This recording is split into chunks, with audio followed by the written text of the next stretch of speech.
Hello and welcome to Grognard Solo Gaming. I am the Grognard and today we are continuing with Old School Essentials. But first of all, I want to say welcome and thank you to all the new subscribers, and also a thank you to everyone who commented on the last video. This is a PSA from the editing Grognard in the future. Unfortunately, I had a loose cable that tapped the setup near the microphone as I was recording, and that resulted in a clicking noise. I have done my best to edit it out, but it was oddly difficult, and at times the editing just changed a loud click for a less loud click. Hopefully it's not too bad, and the next video will not have this problem. If you watched the previous video, then you will probably remember that there was the ability for the viewers to help the party along by leaving likes and also comments. The likes will turn into a percentage bonus to the gold that the party finds, and gold also turns into experience points in this game. And then also comments with the words power dice or power or dice, or simply the dice emoji, will turn into dice that the party can add to rolls and also subtract from enemy damage. So that is going to help them survive hopefully a little bit longer. And there were 33 likes, so that means that for this session the party gets a 33% bonus to their gold, and also there were 4 comments that will result in power dice, so the party is going to have 4 of those for this session. And to remember those 4 power dice, I'm going to place 4 coins here, and then I am also going to put the actual d6s on the coins, so that hopefully I will remember to use those if there is trouble.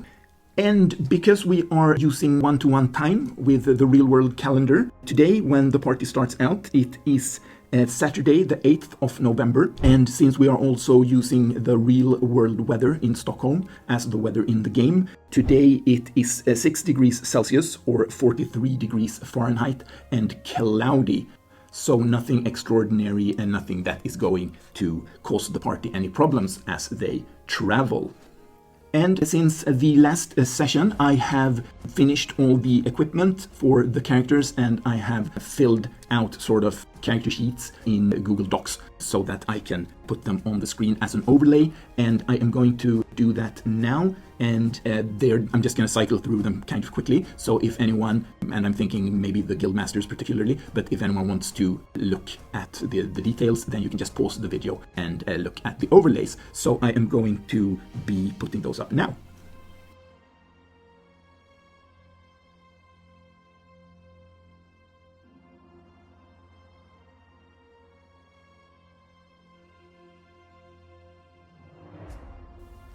And the Guildmasters that have characters that can cast arcane spells, they got to pick their spells themselves, and I did allow Artagan to take the sleep spell even though he is an illusionist, and technically sleep is not an illusion spell, but I feel like that's fine. But going forward, then he's going to be picking from the illusionist spell list, and Grimindor has the chill touch spell. So, for those of you that have played this game before, you may notice that there is one little detail left to fill out, and that is the extra languages for the characters that are smart enough to have extra languages. And this book is the reference booklet, and it's just a collection of very handy tables from the game. So I will be using this quite a lot, probably. Right, so here is the list. It's a D20 list, so I'm simply going to roll on this. There are 2 characters that get 1 extra language, and then there is 1 character that gets 2 extra languages. So let's see. First up is Curtis Torin, the mage from the Solo Spelunking Guild, and his extra language is number 13, Kobold. And the second player that has a bonus language is Lekis, and his extra language is going to be number 1, a bugbear. And then finally we have Calliope with 2 bonus languages because she is very smart. And she gets number 8, that is Gnomish, and she gets number 5, that is Elvish. Well, those are pretty good languages, I think. Okay, so let us jump straight into the game.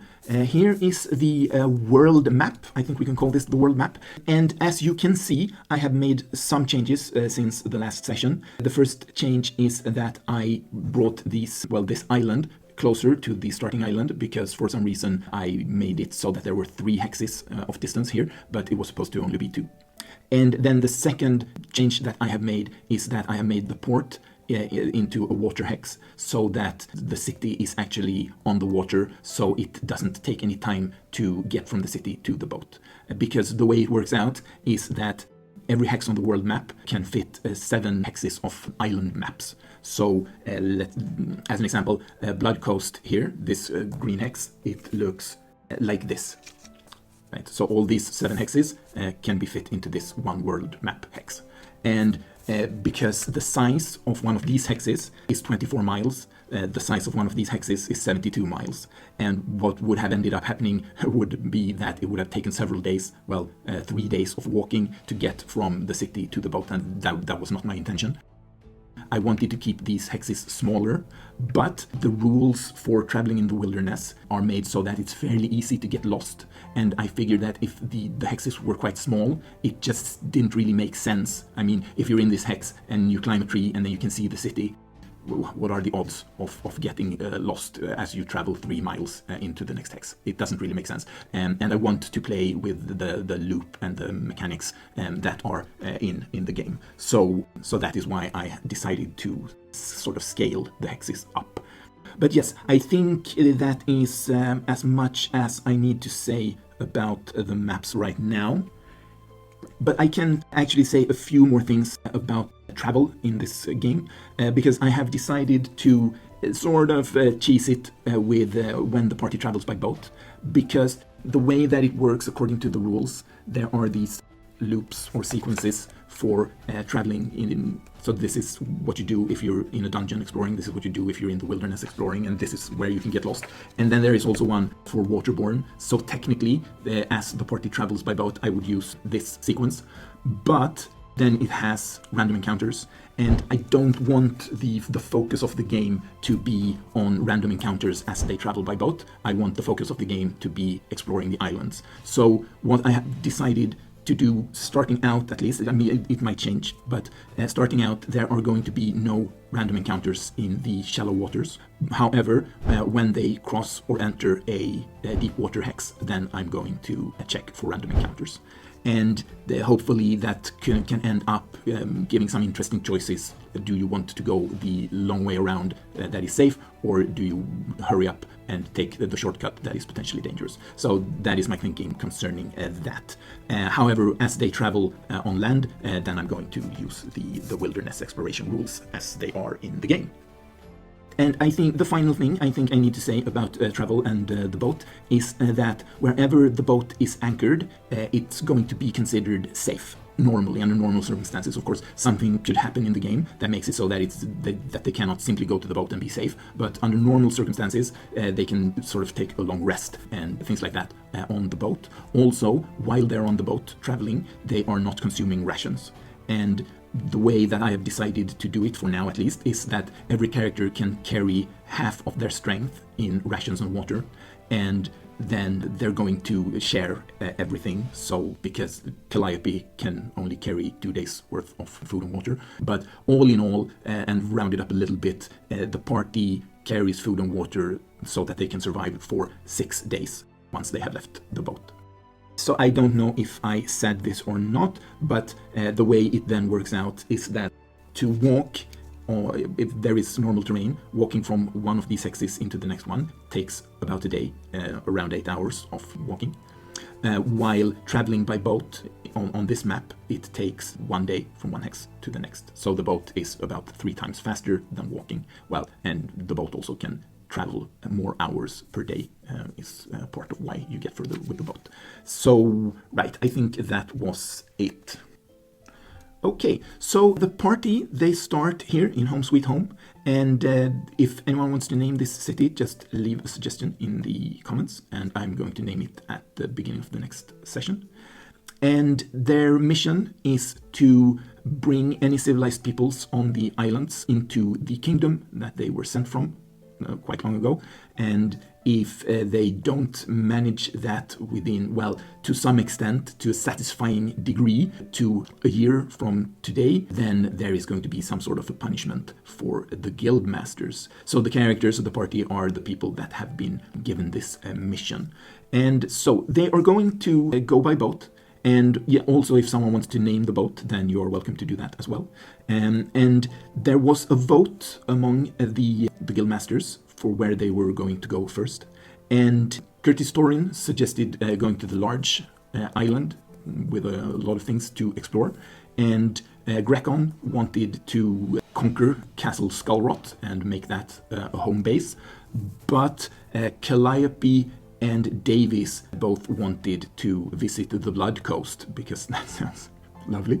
So with a 2-1 vote, it was decided that the Blood Coast is going to be where they are going. So on the 8th of November, they are going to board the boat, and then they are going to travel 1, 2, 3, 4, 5 days, and they are going to arrive by the Blood Coast. And then I can do well, I might want that. So the Blood Coast, it looks like this. So on the 13th, the party is in an imaginary hex right here. And what I like to do when I play solo is that I prefer to sort of take in the information that the character or characters would have, and then I make a decision from the character's perspective. And some people prefer to just roll randomly to see what their character or characters is going to do, but I'm going to try to sort of play the characters to some extent. So as they arrive here, they are going to see probably this, maybe even this in the distance as they get closer here. And so what I'm going to do now is I'm going to read the card for the Blood Coast, and then we are going to see what information the party gets from that. Blood Coast. This small city of 5,000 is home to gentle folk and a violently cruel gang of thieves that secretly controls the city. Right. And then there are these numbers there, and I think it's the same for all the cards, but no, I'm not entirely sure, but I think so. And there is a 1 and a 2, and then on the other side of the card there is some extra information about what is going on in those 2 specific hexes. Here I'm going to flip the card and I'm going to see what it says about the 1 and the 2 here. Number 1, that would be the city. Blood Coast. At first glance it looks to be an ordinary city. Below the surface hides a criminal infestation. And then this boat ship here, number 2, it says Prison of Blood. Permanently moored far from the shore, this floating prison is used by the thieves who control the city. They send their foes here to die. It is said the thieves also hide treasure on board the large ship. And then at the bottom of the card is a random town encounters table with 6 random events. And I'm not going to read that now, but I am guessing the party is going to enter the city, and as they do, then I'm going to roll on that and we'll see what happens. So as they arrive here in the imaginary hex, they are going to see this shipwreck here, and they are going to realize that it is potentially dangerous to sail into this hex because they might also end up crashing. And they are going to see the city in the distance, and since there is nothing strange or threatening to be seen about the city from this distance, they are going to go up here, and then they are going to anchor their ship and travel by one of these smaller rowing boats into the port of the city. And well, I mean, technically, according to this card, because the 1 is on the city hex, and then it says Blood Coast again. I guess that means the city is called Blood Coast, but I find that a little bit weird. So I'm going to say that it's this area, whole area is called the Blood Coast. It's this side of the island. And then I am going to name this city, let's just call it Redport. So the city of Redport. All right, so as the party, they enter the city, I am going to roll on this random town encounters table, and we're going to see what happens. And rolling a d6, a number 3. An old woman begs for help escaping. Interesting. All right, so I am thinking that means the old woman, is going to have to explain herself. So that means the party is going to learn about the bandits and the state of Redport. And so let us get some information about bandits. So I am looking up bandits in the referee's tome. Bandit. NPC thieves who live by robbery. Trickery. Use disguise or trickery to surprise victims. Leader. May have a leader of 2nd level or higher, any human class. Horde. Only have treasure type A when encountered in their wilderness lair. All right. Okay, so then we are going to need a name for the old woman that wants to escape the Redport. And we are also going to need a name for the king of Redport, because what I'm thinking is that the bandit leader, the bandit king, has taken the place of the king of the city. And so as this old woman, as she talks about the situation in the city, the party would learn those names. Okay, so the old woman, her name is Targosa Two-Teeth, and I'm imagining that the bandit king, who is trying to keep up appearances as an actual king, he doesn't really have any clue how noble people dress or act, so he has set up this sort of mock court in the castle or mansion or keep or whatever it is that he's hiding out in. And so he has taken on this fake persona of a character that he calls Thibuxius von Snibblesnoot. And they wear powdered wigs and satin clothes, and they do their best, these brutish bandits, to pose as noble people and a court. So then the question is, why does Targosa need to leave at this point in time? Because from the information on the cards, it feels like this has probably been going on for quite some time. So what is her predicament? Let's see. Right. And at this point, it would have been useful if I had some sort of an oracle with this sort of more random words or that could spark ideas, but I didn't actually bring one. So what I am going to do is I am going to randomly draw a card from this deck. This is also by Philip Reed. A little late to the Halloween party, so to speak. But because I printed these and laminated them, I'm going to draw one of these and I'm going to read the text, and then somehow I am going to turn that into the reason why Targosa needs to leave Redport right now. I don't know how bad the glare is, but these have some pretty funny pictures, and I have not read any of these actually, so I have no idea what is going to happen or what this is going to do to the campaign, but well, embrace the chaos and let's see. So I have shuffled these, and now I'm going to cut the deck, and whatever ends up on top, that is what I'm going to go with. And let's see. Oh, some sort of candy. Well, let's see what it says. It says, as you make your way down the road, you're struck by the sight of a child laughing and skipping around in a circle. His voice echoes through the woods as he prances and twirls, pointing and flourishing his lollipop at the shadows. However, as you approach, the boy takes notice. With a mischievous grin and giggle, he vanishes. The lollipop tumbles to the ground.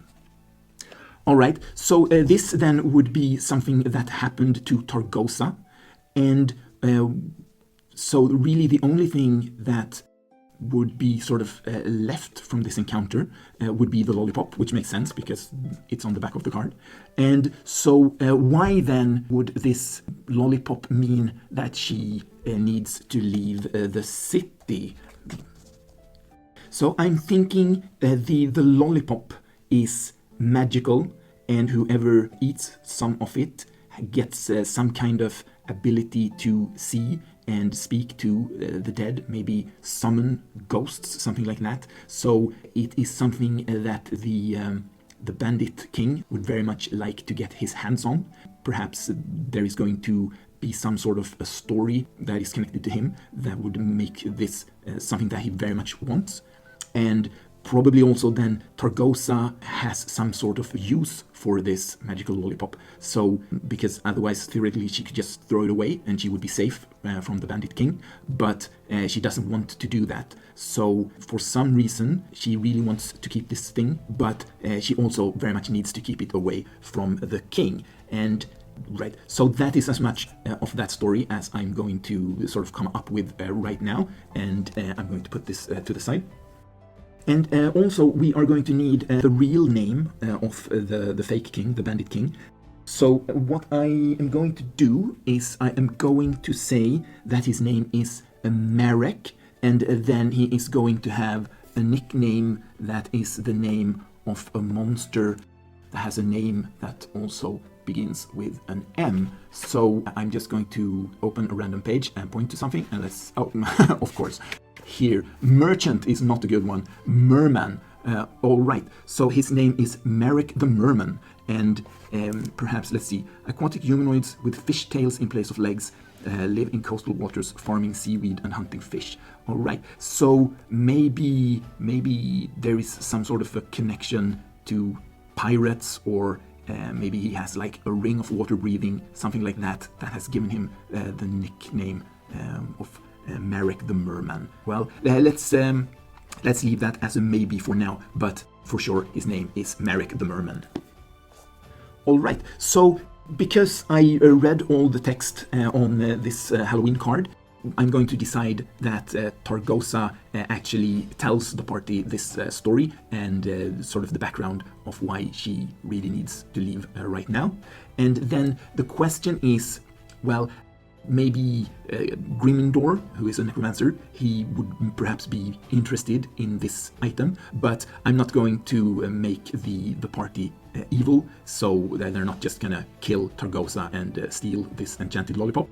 Right, and that is actually something for the next session. The Guildmasters, all the Guildmasters, because it has been decided that you are going to get to sort of vote for one thing per session. And so the thing for next session is that you can decide the alignment of your character, because not only is it going to inform how the character is going to act, but it actually is also one of the character's languages is going to be the language of their alignment. That is kind of strange to perhaps people who are playing more modern 5th edition Dungeons & Dragons type games, but in these games your alignment is also a language.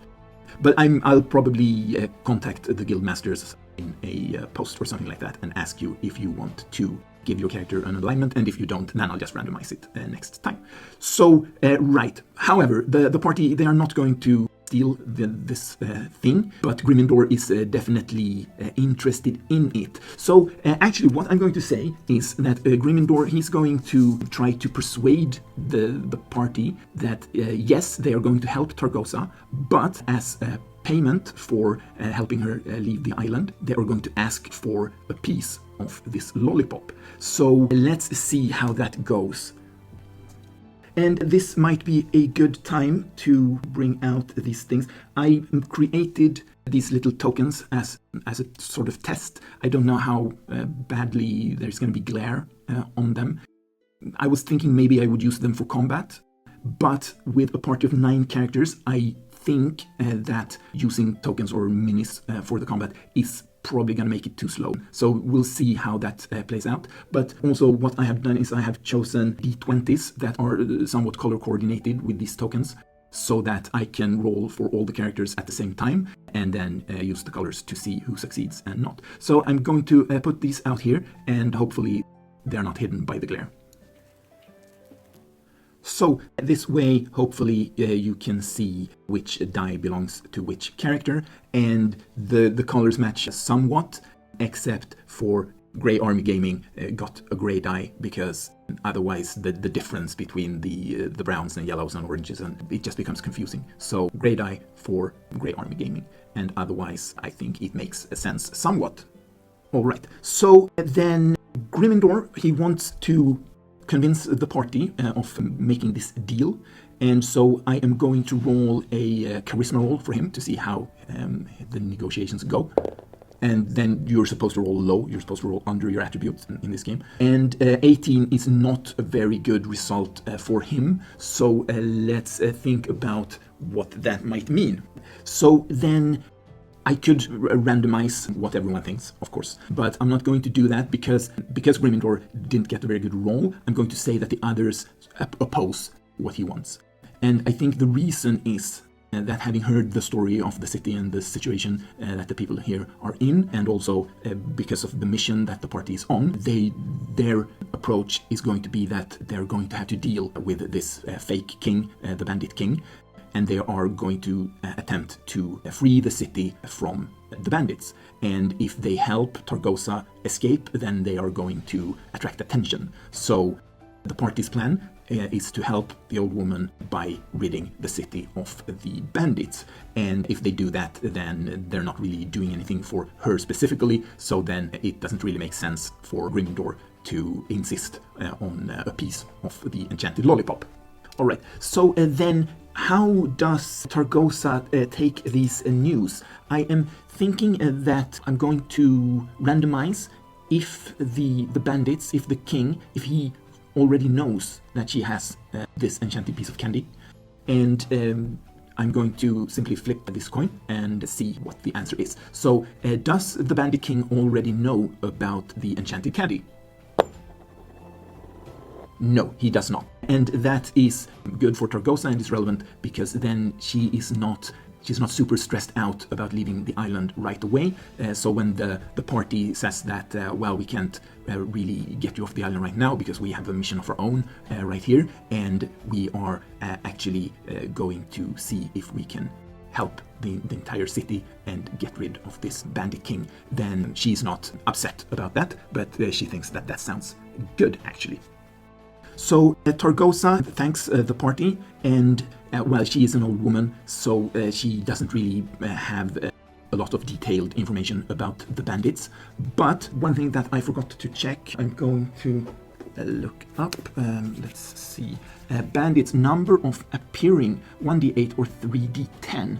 Well, if they are able to terrorize a city of 5,000 people, I don't think 3d10 are enough. So what I am going to say is that 1%, they are the 1%ers. They are 50 bandits are in the gang, the band of Merrick the Merman, and they are the ones that are terrorizing Redport. So, but Targosa, she doesn't know that they are actually 50. So her guess is probably like that there are probably 100 of them, because that is the way that she feels, that there are bad guys everywhere. So at this point, that is what the party is going to believe, that there are around 100 bandits. And of course, they cannot do battle with 100 bandits all at once, so they are going to have to come up with some kind of a plan. So the party, they are going to decide that because this Merrick the Merman, because he is trying to keep up appearances as Fibuxius von Snibblesnoot, they can probably get away with requesting an audience. As long as they just go along with a charade, they are unlikely to get into trouble. At least that is what they think. We'll see how it goes. So, because that way they are going to be able to judge what kind of defenses the fake king has, and how many men are there, and so on. From this picture, I don't know if I would say that that is a castle. Well, actually, it probably is a castle. So let's just say that the fake king is cooped up in a small castle, and the party is simply going to go there and speak to the guards and see if they can request an audience with this Fibuxius. And as the party leave Targosa, and the old woman probably goes to hide her enchanted candy, I am going to make another roll on the random town encounters, and if I roll the same thing, if I roll a 3, then I'm simply going to reroll. A number 5. The heroes are invited to join a gang. So I am going to say that that is something that, well, might there be more than one gang to join a gang? It says a gang, it's not the gang. So are there rivals among the thieves? Let's do it like this. Because my first thought was that this is something that happens once they reach the small castle. But let's ask the yes/no coin. Is this a different gang from the gang of Merrick the Merman?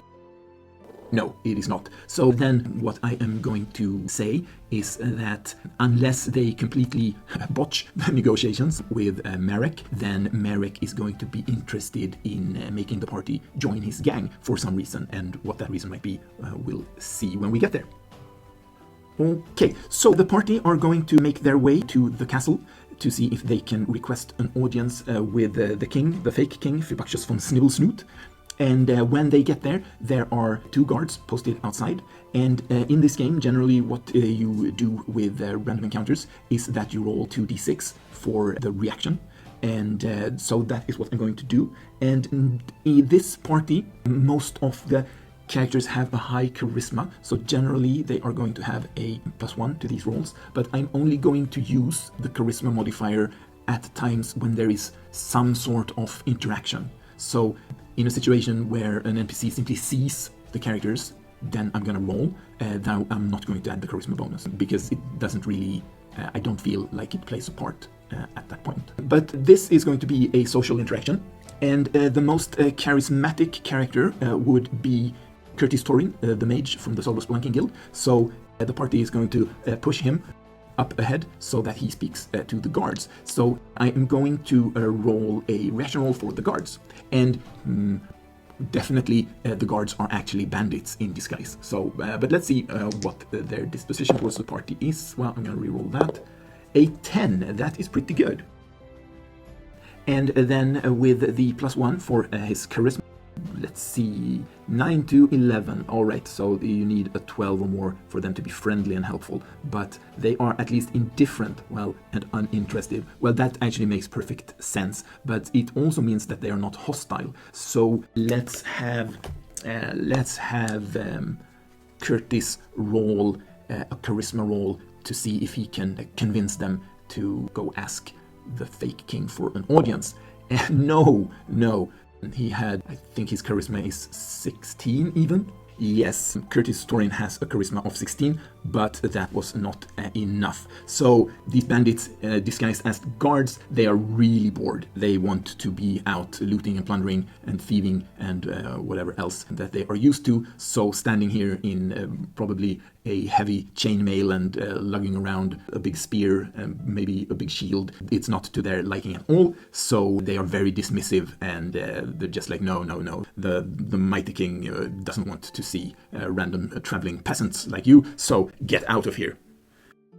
Okay, so the party are going to leave the castle so that they can talk about what they're going to do instead without the guards hearing them. So they are going to go back towards the city, and then they are going to see what kind of a plan they are going to be making instead. Okay, so what might the different members of the party be thinking and saying at this point? Curtis Torin is a social type of character with high charisma, so probably his idea to just go talk to the fake king and also to talk to the guards. Grimindor is a little bit upset about not getting his hands on the enchanted candy, so he probably just wants to go to a violent solution. Grekon probably leans towards violence as well. Davis is a barbarian, so he also leans towards violence. Artagan as an illusionist, he is probably, well, actually he has the sleep spell, so he might suggest that he could just put the guards to sleep and then they could infiltrate the castle. And Calliope, well, as a druid, she's probably not keen on violence, so she would be more interested in trying to sneak inside.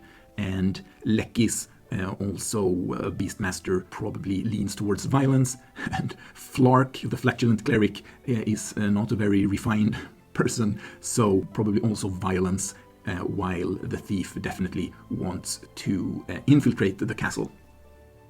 So since the social attempt failed, I'm going to say that Curtis Torin, he is going to side with the people that want to infiltrate the castle, and that means that we have 1, 2, 3, 4 out of 9 that want to infiltrate the castle, and 5 out of 9 that simply want to visit violence upon the bandits. So let's see.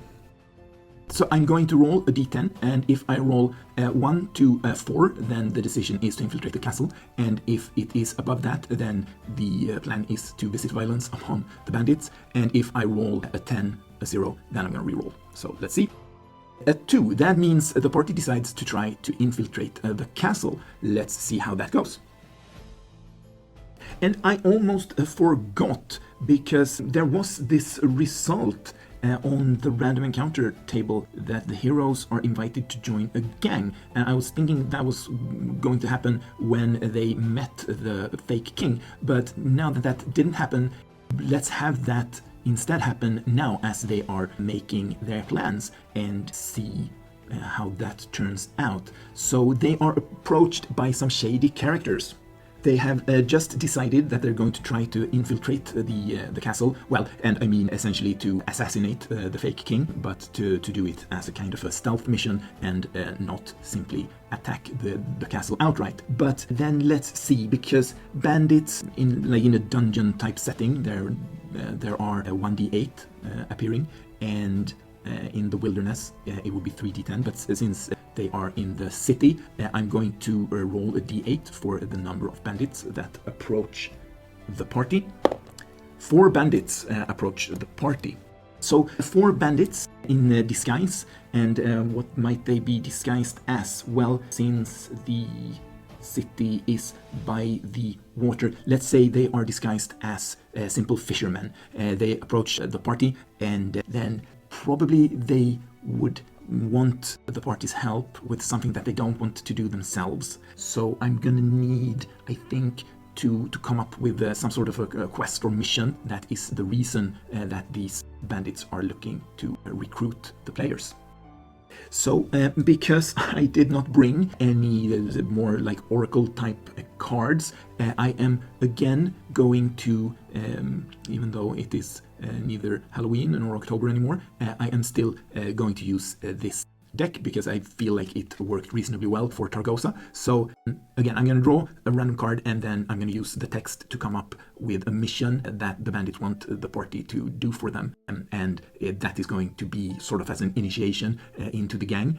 But also it is definitely the case that this mission is very dangerous. Like, there is a good reason why they are trying to get these random newcomers to do the mission for them. So I'm gonna, well, I don't need to shuffle. I'm just gonna cut the deck, and the top card is the card I'm gonna use. All right, pumpkin, let's see. A jack-o'-lantern's sing-song voice calls out as you pass by. Oh, please, won't you hear my story? I'm so lonely and it's dark out here. Just one, honest. If you ignore the poor sap, you'll be caught in a patch of quicksand until you can break free. If you stop to listen, you might find yourself a part of the pumpkin's baleful anecdote. Well, that was interesting. So the way that I'm going to turn this into a mission is that this jack-o'-lantern, it's located somewhere outside the city, and the bandits know that the pumpkin knows the location of some kind of a treasure, but apparently also the pumpkin has basically magical or reality warping powers, so it's really dangerous. And so far, all the bandits that have tried to get the location of the treasure from the pumpkin, they have either been sent into some kind of weird parallel dimension, or they have been drowned in quicksand. So that is why these bandits, they don't want to go anywhere near the pumpkin, but the bandit king has given them this mission, and so now they are trying to pass it off to the players. So let's see. The party, they are only level 1, but at least Calliope is really smart, and Curtis Torin is also smart, so they are no fools, and they realize what is going on. I'm actually not even gonna roll for it. And so they definitely don't want to take on this mission. However, they might be benefited if they pretend to, and then they come back to report. Maybe if they do that and they become part of the gang, then that would give them entrance to the castle, and that way they could get to the Bandit King. All right, so the party are going to say yes to this mission, but then they are only going to pretend to have been successful. So they make a deal with the bandits that they are going to meet up in the same spot the next day, and then they ask for directions to where this pumpkin jack-o'-lantern creature is located, and it is located somewhere here to the east. They don't have to travel into the next hex.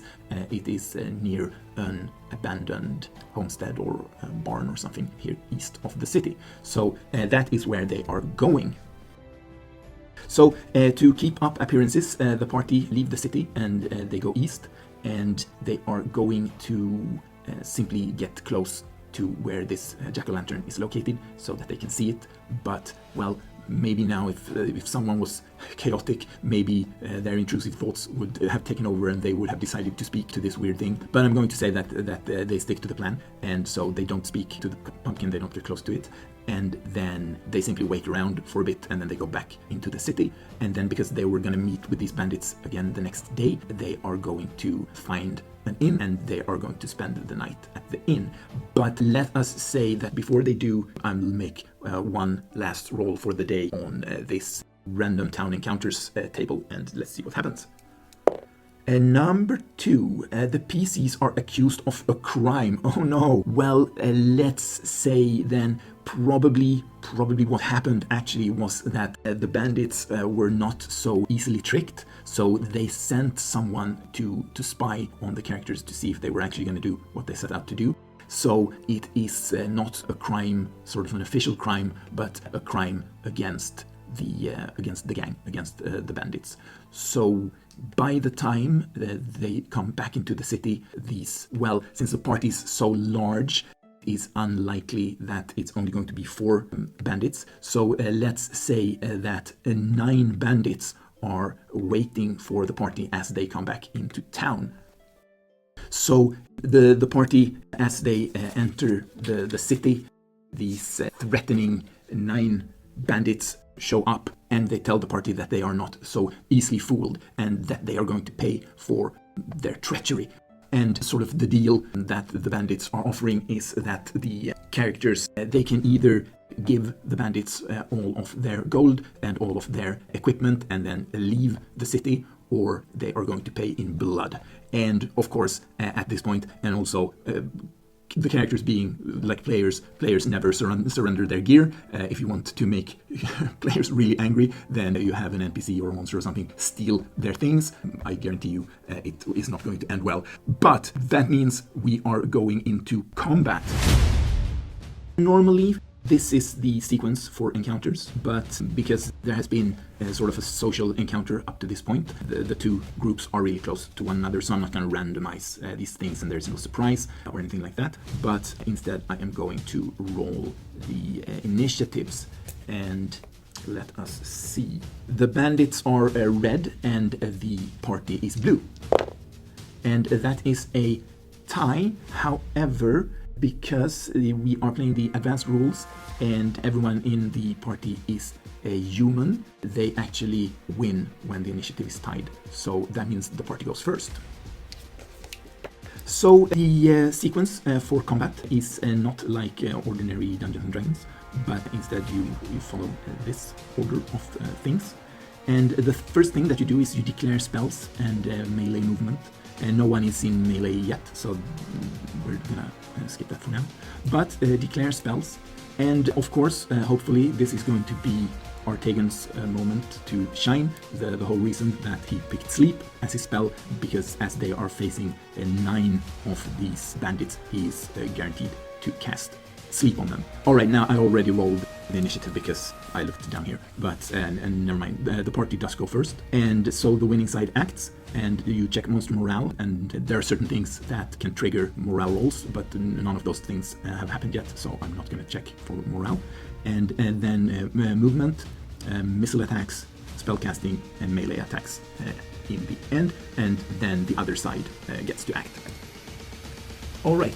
Curtis Torin has a sword and a short bow, and he is better at hitting with his short bow, and though he does have something called mage armor that boosts his armor class a little bit. He is not super keen on getting into close combat, so he is going to shoot his short bow.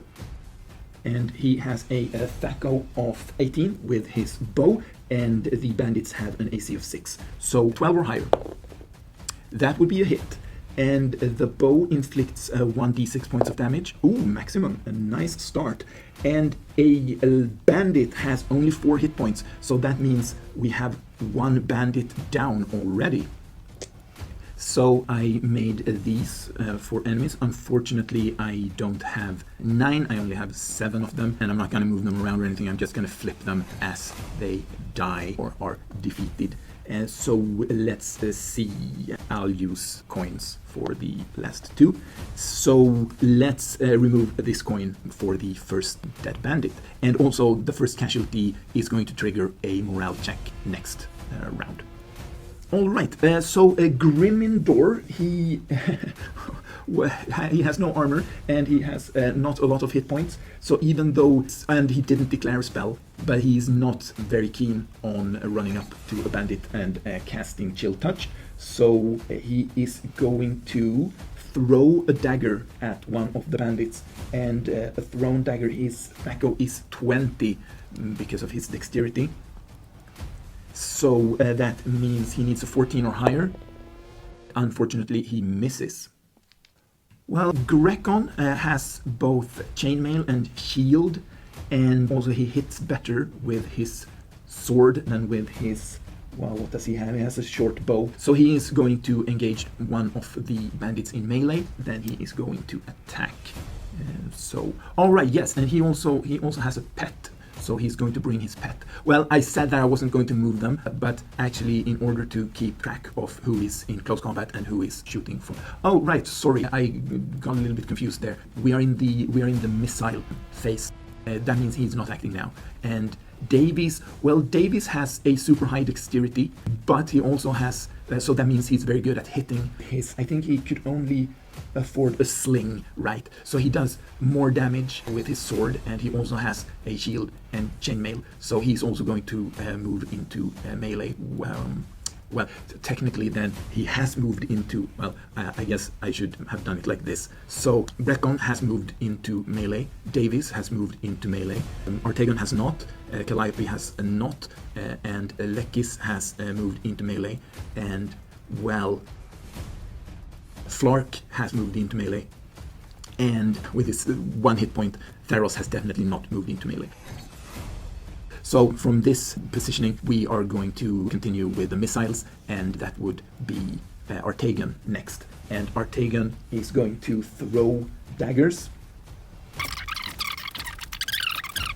He was not going to throw a dagger, he was going to cast a sleep.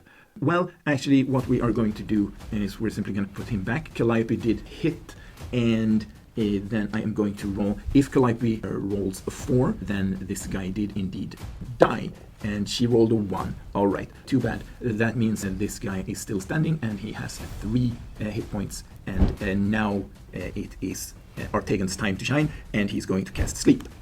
The way that Sleep works, it has a duration of 4d4 turns and a range of 240 feet. So a sleep spell causes a magical slumber to come upon creatures excluding the undead. Well, these bandits are not undead, luckily. The spell may target either a single creature, a total of 2d8 hit dice of creatures of 4 hit dice or a lower each. So these are 1 hit dice bandits, so that means that Artegon can target 2d8 of them. And then the weakest one goes first. If they fall asleep, then they can be killed automatically. So sleep is a very dangerous spell in this game, and there is actually no saving throw even. So 2d8 bandits are going to fall asleep, and that would be 6 of them. 1, 2, 3, 4, 5, and 6. So that leaves only 2 bandits awake. Right, and that means we are moving into a melee, and then we are starting with Grekon right here. And Grekon has a black panther named Pantera that gets a token of his own. And also Lekis has a bear cub that gets a token of its own, and for now it is called Urso. If Lekis wants to rename it, you are welcome to do so. Then we are going to have Grekon and Pantera attack a bandit, so let's see how they do. And I am going to give Pantera the blue die, and the white die is for Grekon. Double 16, that means that they both hit. Pantera inflicts 1d6 points of damage. And that's a 5, so that actually kills a bandit. And then Grekon inflicts a d8 plus 1, I'm pretty sure, so that would be a 4. And either way, this poor bandit would simply surrender, but he is most likely dead anyway. So that was a very successful battle for the party, thanks to the power of the sleep spell. And that means that there are 6 sleeping bandits. And I think that because they are bandits, they are probably human beings, most of them, the party is not going to kill them in their sleep, but rather they are going to tie them up. Now, of course, because the bandits have infiltrated the entire city, and it seems that they are the law and order, so to speak, that it's their law and their order, they're not going to be able to turn the bandits into any kind of city guard or anything like that. So at this point, they are, well, what might they do with these people? Well, actually, what they might do is that they tie them up, because the bandits showed up when the party re-entered the city, so they're sort of on the outskirts, and they don't want to bring the prisoners into the city because it's almost guaranteed that other bandits are going to see what's going on. So what they are going to do is they are going to take the dead bodies and the tied up bandits, and they are going to carry and drag them to, well, not all the way to the pumpkin, but because there was some sort of an abandoned building nearby, they are going to leave the sleeping bandits in there, and then they are simply gonna dump the bodies in the forest somewhere, so that they are not found. So the players are going to stick to this plan, and they are going to return to their ship, which is a safe place, and that is where I'm going to pick this up next time. And there is going to be some experience points, and there is going to be some loot, probably from the bandits, but I will look that up, and then I will tell you what that is next session. And of course, I completely forgot the power dice, but they weren't really needed this time. Guildmasters, you are most welcome to give your characters an alignment. Anyone is welcome to give name suggestions for the different places, and leaving a like will add gold to the next session, and you are also welcome to comment for the power dice. And that was it for this time, and I thank you very much for watching, and hopefully I will see you in the next video.